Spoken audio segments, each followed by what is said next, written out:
大家好，我係周察力 Sunil 杜醫生。我2018年喺英國皇家獸醫學院畢業，喺當地做咗幾年全科醫生同埋實習醫生之後，喺2024年完成由歐洲獸醫神經學院認可嘅神經科住院醫生訓練，成為一位神經科醫生。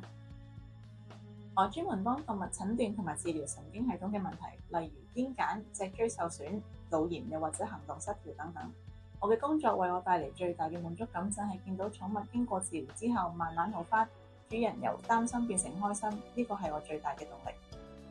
我會因應唔同嘅病症、寵物同埋主人嘅需要，結合手術同埋藥物，為每一隻寵物度身訂造一個最適合佢哋嘅治療方案。